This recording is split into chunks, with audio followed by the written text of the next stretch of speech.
네, 안녕하십니까. 자, 우리 이제 형법 강론 수업을 진행을 하고 있는데, 우리가 지금 지난 시간에 미성년자 등에 관한 간음죄, 여기 요 이제 보려다가 지금 말았죠. 그래서 강간죄에 있어서 가장 마지막 단계인데, 제가 연휴 기간 때 이제 소송법은 이런저런 자료들을 계속 좀 만들어가지고 올려드렸는데, 정작 진도가 그렇게 많이 나가지 않은 우리 형법 강론은 또 이렇게 책을 보니까 이게 또 갑자기 좀 답답해가지고요. 빨리 좀 간단한 거는 좀 정리를 좀 해야 되겠다 싶어가지고, 또 이것도 내일 또 수업할 때 이거 너무 또 앞에서 이것도 언급하다 보면 시간이 많이 갈 것 같아가지고 짤막하게 정리하고 강간죄를 좀 마치도록 하겠습니다. 자, 우리 교재는 202쪽에 있고요.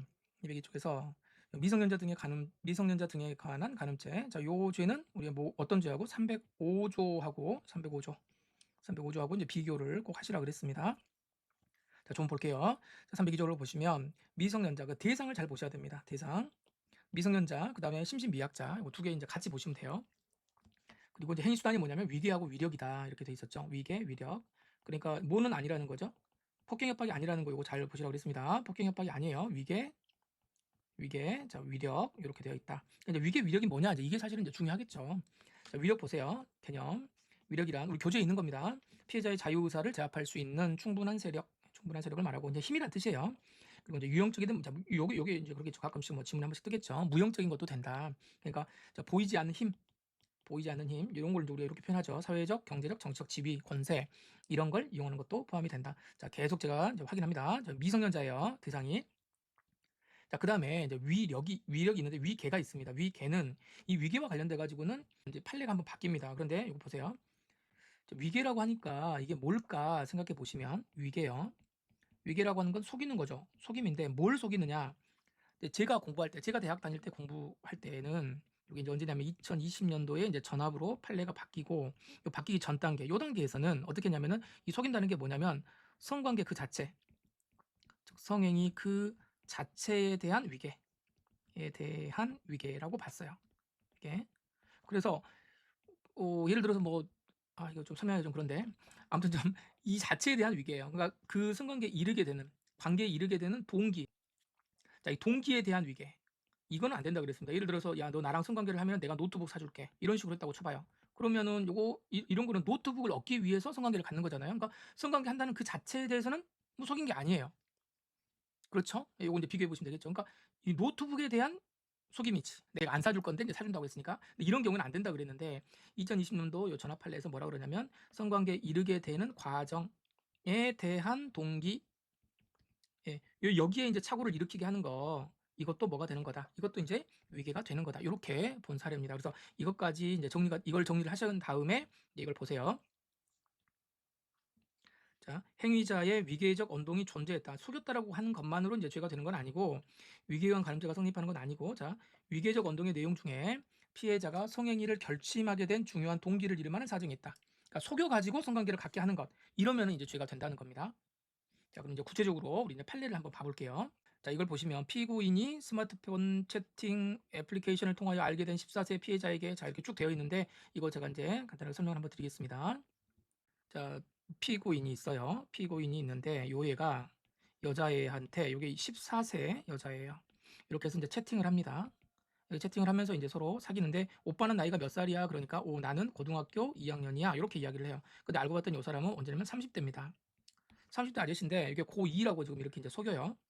이렇게 속이고 이제 채팅을 하는데 얘가 이제 이 오빠를 좋아하게 됩니다. 좋아하게 되는데 얘가 어느 날 이제 갑자기 요 갑이 뭐라 그러냐면 야, 너랑 헤어져야 될 것 같아. 우리 이제 못 만날 것 같아. 그러니까 왜 그래요, 오빠? 그러니까 요 갑이 엉뚱한 이야기를 해요. 뭐라고 이야기하냐면 나를 쫓아다니는 다른 여자가 한 명 있는데, 여자가 있는데 요 여자가 나를 계속 뭐 한다, 스토킹을 한다.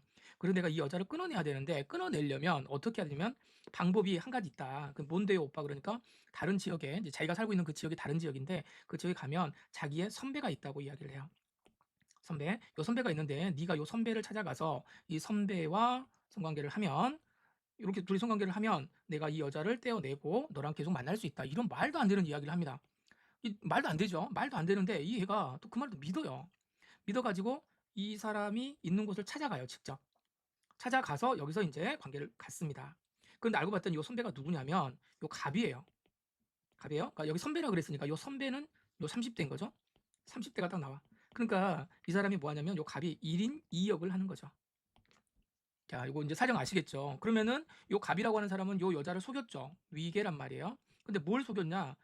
왜 이 여자랑 헤어지기 위해서 네가 성관계를 가져야 된다는 거예요. 그러면 이 여자의 14살짜리는 여기 선배, 원래 이제 갑이긴 한데 이 둘에 가가지고 자기가 직접 성관계를 한다는 거 요 자체에 대해서 성행위 그 자체에 대한 착오가 없죠.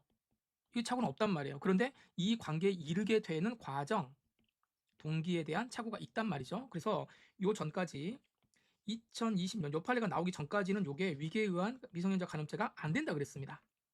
그런데 요때부터 이제 요게 성립한다. 요렇게 본 사례가 되는 거예요. 사실 이제 요 여학생 요거 좀 이게 말도 안 되는 것 같은데 아무튼 또 이런 일이 있었습니다. 자, 그럼 이제 판례로 와 볼게요. 자, 판례 보세요. 자, 피고인이 채팅으로 알게 된 14살짜리 요 사람을 만나가지고 자신은 고등학교 2학년 갑이라고 소개하고 자신을 스토킹하는 여자 때문에 난 너무 힘들다. 그 여자를 이제 떼내려면 선배랑 성관계를 가져야 된다. 헤어지는 것이 두려워. 이게 예, 이것 때문에 그래가지고 가서 이제 갑의 선배인 것처럼 이제 요 사람 가서 이제 만나가지고 이제 성관계를 가졌는데 알고 보니까 이제 갑의 선배라고 하는데 이제 이렇게 갑이었던 거죠. 이런 경우를 뭐라고 한다? 위계관 간음이라고 볼 수 있다. 매우 중요한 예, 판례였는데 이제 2020년에 나왔으니까 이제 꽤나 많이 각종 모든 시험에서 꽤나 많이 나왔던 문제가 됩니다. 여기 이제 위계예요. 자, 그다음에 이제 위력과 관련된 판례를 하나 더 보겠습니다. 우리 교재는 이제 205쪽에도 있죠. 자, 위력이라고 하는 거는 폭행 협박의 정도까지는 이르지 않아도 된다고 그랬죠. 그러니까 보이지 않는 힘이 있으면 된다고 그랬는데 이건 뭐냐면은 이것도 좀 약간 쓰레기가 또 한 명 나옵니다. 이 경우는 뭐냐면 여기에 이제 남자가 이제 한 명 또 있어요. 항상 여기 가해자는 남자여가지고 이렇게 돼 있고 이제 여자가 여기 이제 미성년자겠죠. 미성년자인데 얘가 이제 조건 만남을 하겠다라고 이제 어디 이제 사이트에 올립니다. 그러니까 여기서 이제 첫 번째는 뭐냐면 이제 서로 이제 조건 만남을 해요. 조건 만남을 하고 근데 이제 결국 이 여자애가 사실은 돈이 없잖아요. 돈이 없으니까 이 남자는 이제 돈이 좀 있고 그러니까 무슨 이야기를 좀 하다가 60만 원을 빌려줘요.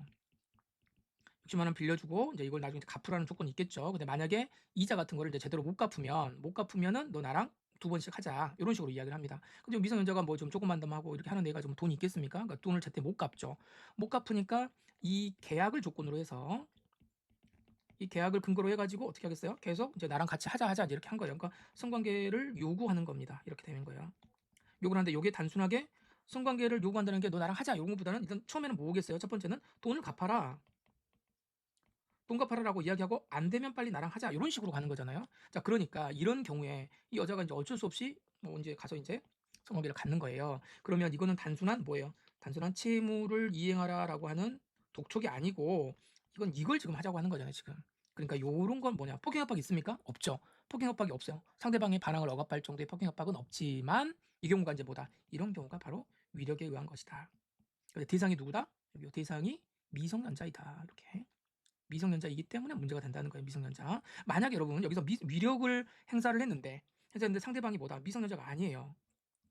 미성년자 아니고 성년자다. 그럼 성년자면 여러분 어떻게 되겠습니까?